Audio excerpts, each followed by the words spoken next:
I'm Stacy Gordon. Welcome to That's My Jam. Some of my fondest memories of childhood are the trips that we took down to southeastern Kentucky to visit my grandmothers and my aunts and uncles.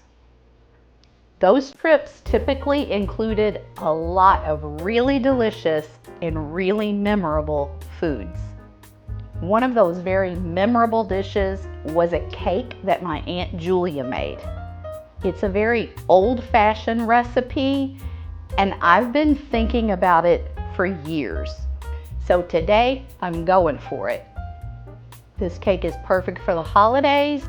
It keeps in the refrigerator for a very long time, and even as a child, I thought this cake was delicious. Today I'm going to show you how to make an old-fashioned orange slice cake. Let's get started. This is a cake with a whole lot of ingredients and a whole lot of steps, but it is not a difficult recipe. Since this cake has a lot of ingredients, before I even get started, I'm going to go ahead and measure everything out, make sure I have all my ingredients ready. This is going to require me to have 1 cup of orange juice. Now, certainly you can just use orange juice from the store, but since I'm really into this year, I'm going to go ahead and do fresh squeezed orange juice on my mom's little antique juicer.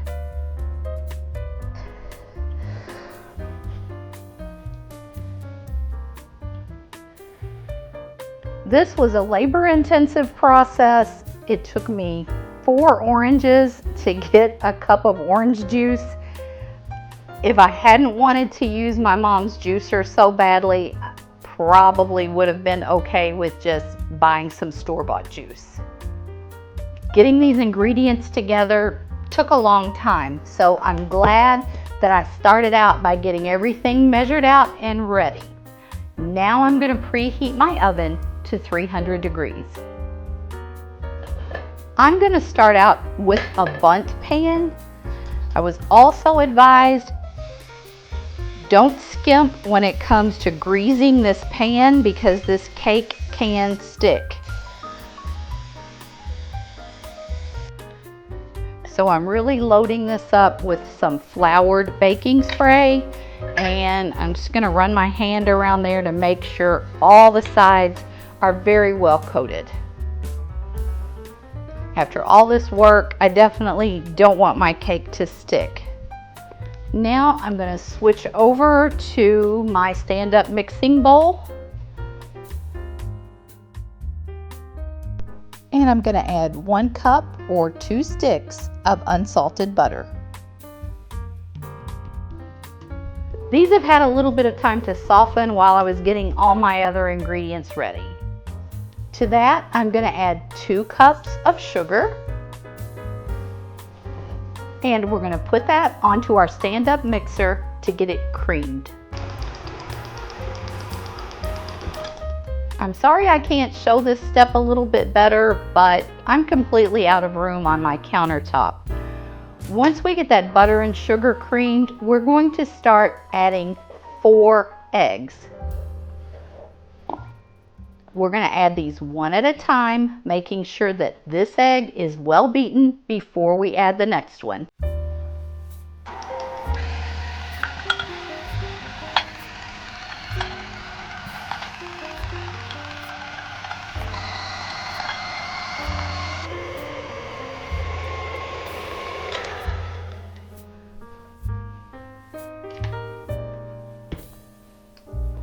Okay, that's looking pretty good. On to the next step. I've got 1/2 cup buttermilk, and into that I'm going to dissolve 1 teaspoon baking soda.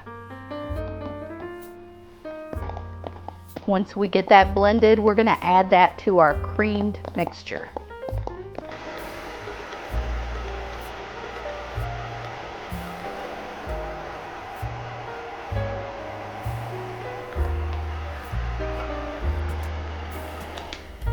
We'll set this aside.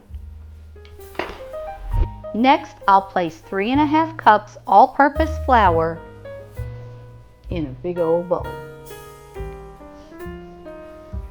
I've got about a pound of pitted dates here. I'm going to chop those up.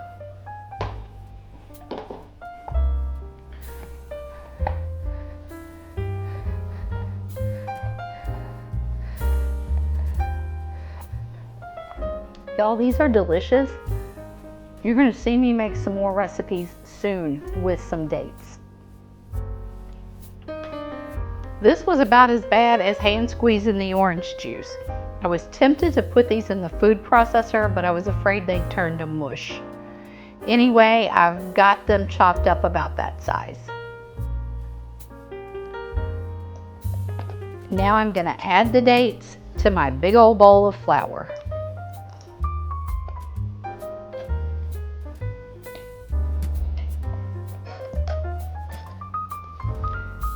Then I'll add 2 cups chopped pecans. Also, to that flour mixture, I'm going to add 1 1/3 cups coconut.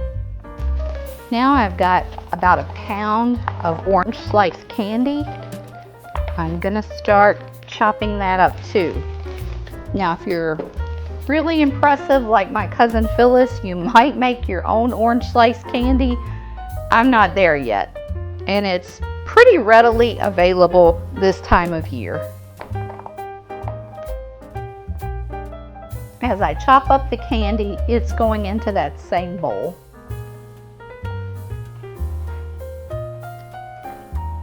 Chopping up the orange slices is another not so easy task.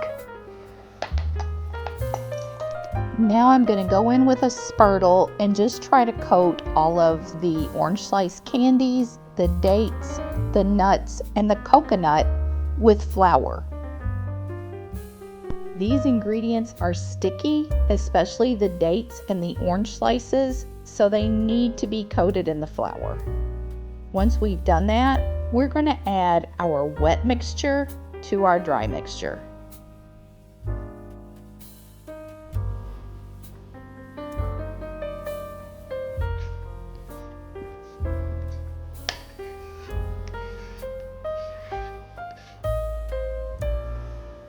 All of this is going to make a ridiculously thick cake batter. So you're going to need something sturdy like a wooden spoon or a spurtle to get everything blended. Also, you're going to need to be patient. This is not a cake you're going to throw together quickly. So I'm just kind of trying to turn the whole thing over just to make sure there's no more flour that hasn't been blended. Just look at this batter. All right, it's time to start getting this into our heavily greased bundt pan.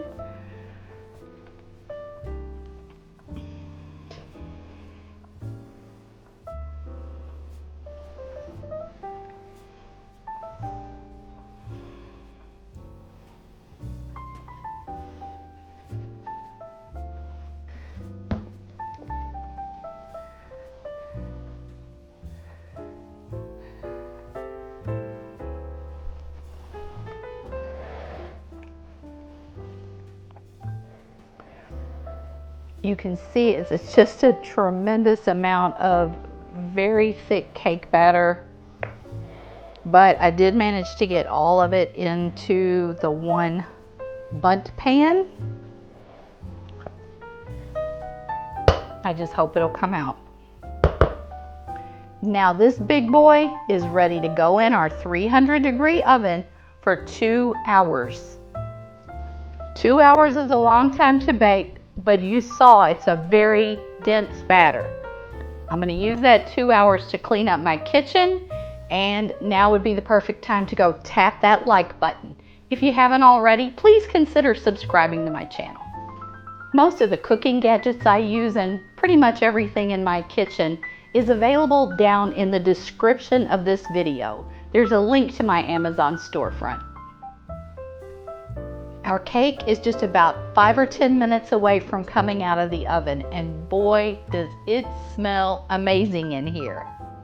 So before it comes out of the oven, I'm going to mix my 1 cup of fresh squeezed orange juice into 2 cups of powdered sugar.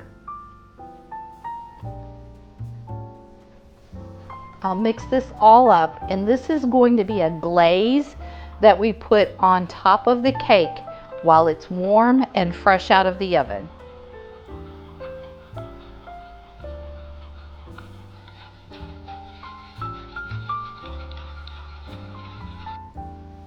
All right, 2 hours later, and this big boy is ready to come out of the oven. I wish I had a scale right now so I could see how much this weighs. But it is thick and it is dense and it smells amazing. So, while it's still in its pan, we're going to take this mixture of orange juice and confectioner's sugar, and we're going to pour it over the cake while the cake is still hot.